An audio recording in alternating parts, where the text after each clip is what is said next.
What actually happened in the Dance of the Dragons in the books? Here's a summary.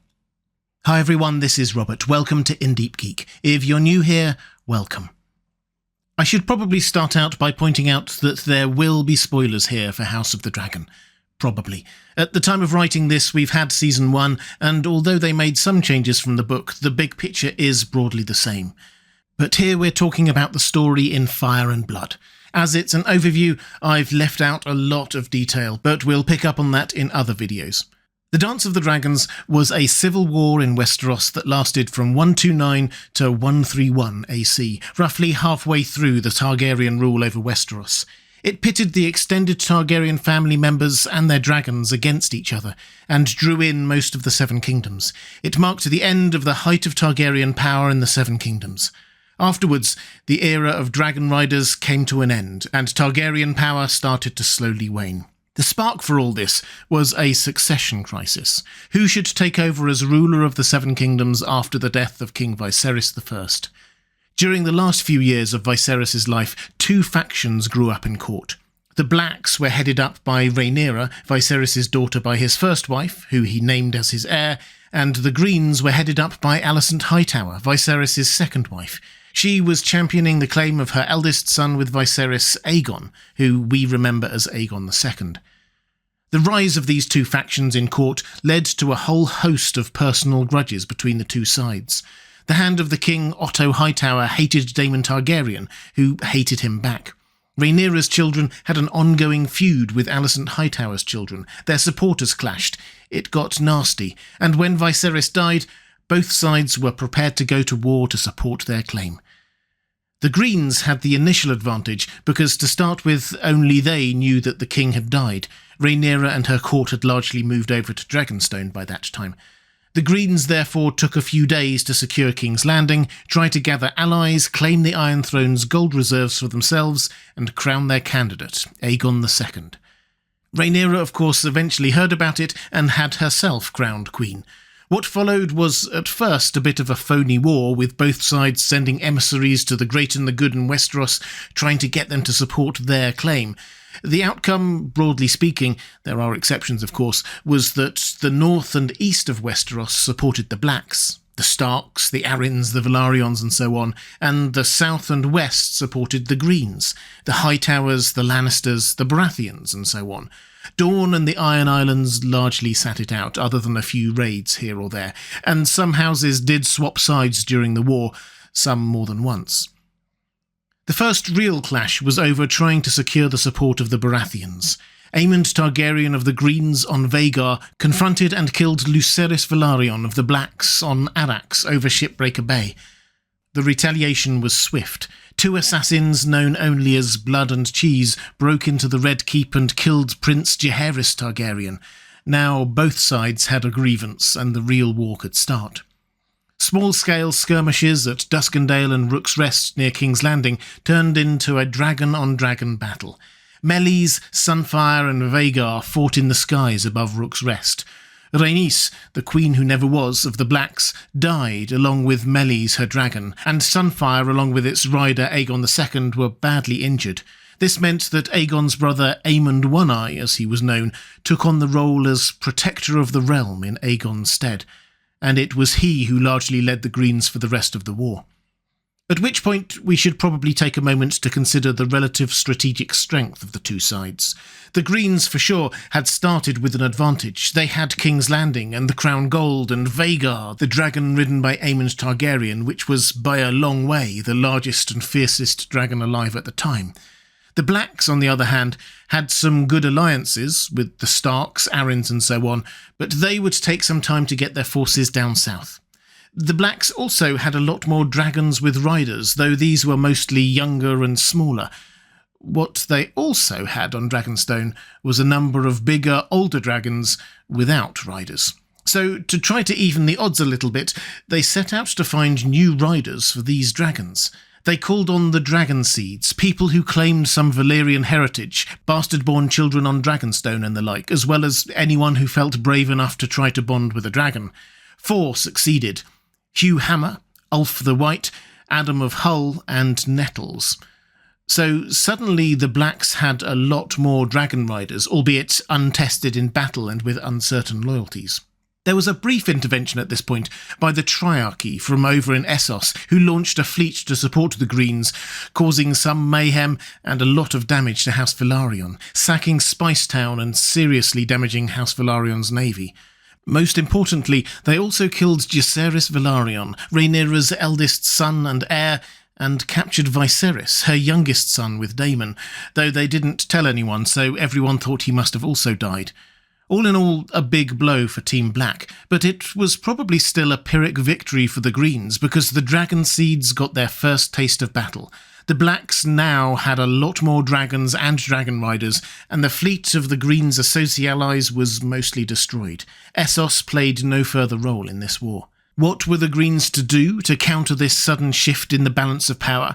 Well, they went on the offensive. Aemond One-Eye, protector of the realm, had decided that the biggest threat was actually Daemon Targaryen, Rhaenyra's husband, rider of Caraxes and all-round charismatic rogue prince. Daemon had taken Harrenhal earlier in the war, so Aemond set out for there on Vhagar, with Sir Criston Cole and the bulk of the Greens' army from King's Landing.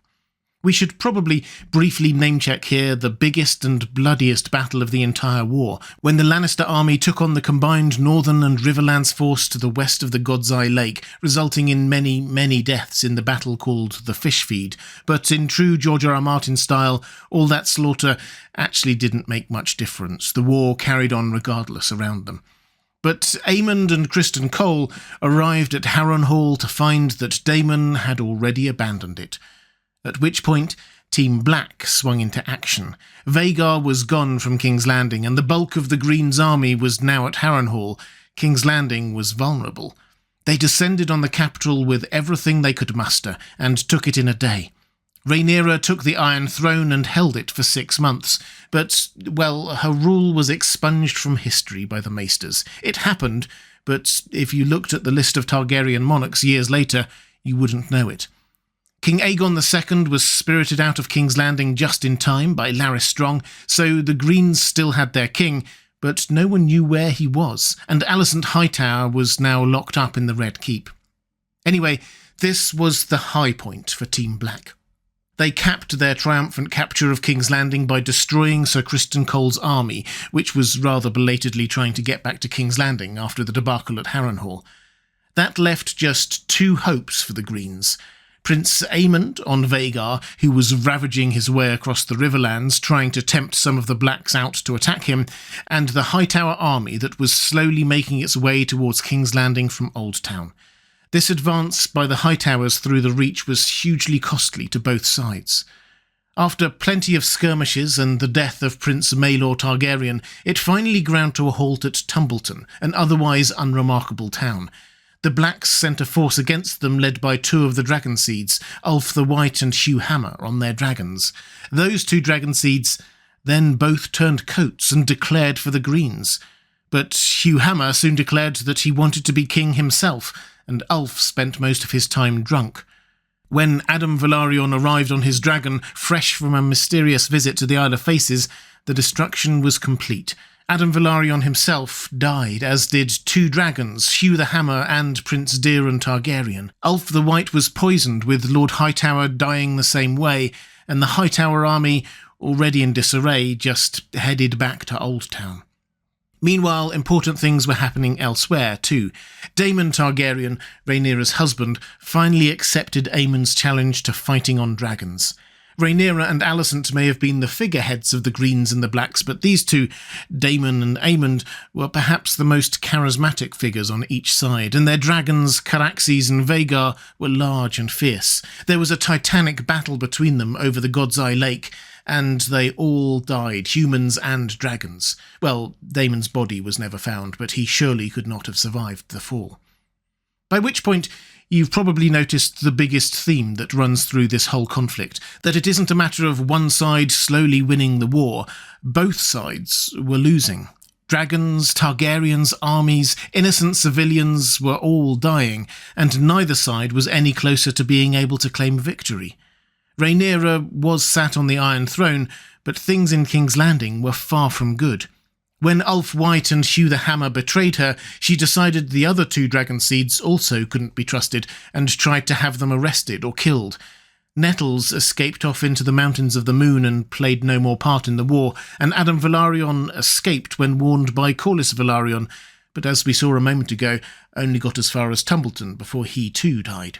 Support for Rhaenyra was crumbling, the treasury was empty, and the rumoured murder of Helaena Targaryen led to riots in the city. Rhaenyra, getting more paranoid by the day, locked the city gates. All this culminated in the storming of the Dragon Pit. A self-styled prophet known as the Shepherd led tens of thousands of small folk to the Dragon Pit, where they proceeded to die in their thousands.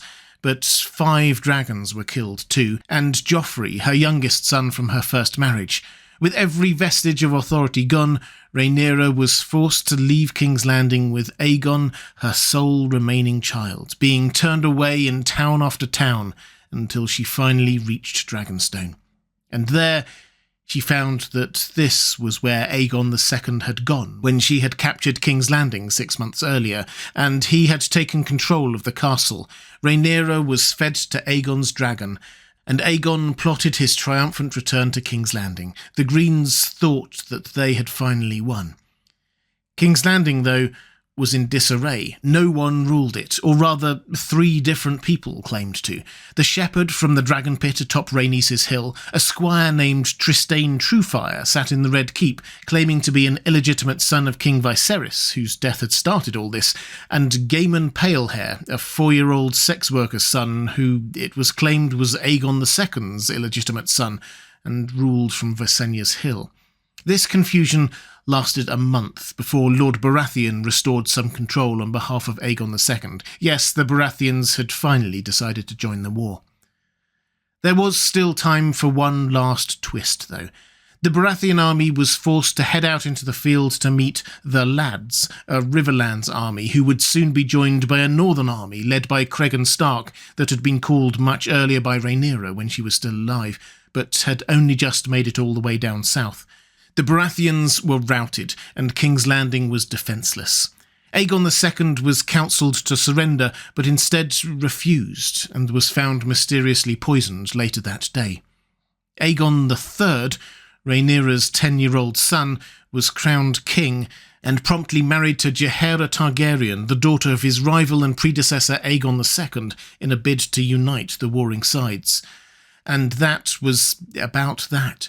The Hour of the Wolf and the sad regency of Aegon III followed, but the dance was finally over. Who won? Well, technically Team Black, I suppose, as their person ended up on the throne, and it's noticeable that after Jaehaera's untimely death a little while later, and Viserys' reappearance, the only Targaryens who actually survived it all were Daemon's 4 children, Baela, Rhaena, Aegon, and Viserys.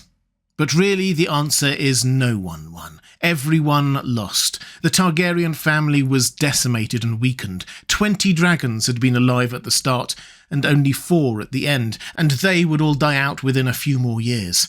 Powerful houses like House Strong were destroyed. Many others, like the Hightowers and Velaryons, lost a lot of power, and the small folk, as always, suffered the most. Tens of thousands died, if not more. The Dance of the Dragons had its moments of heroism and bravery, but really, it was a tragedy. It would take the realm generations to recover.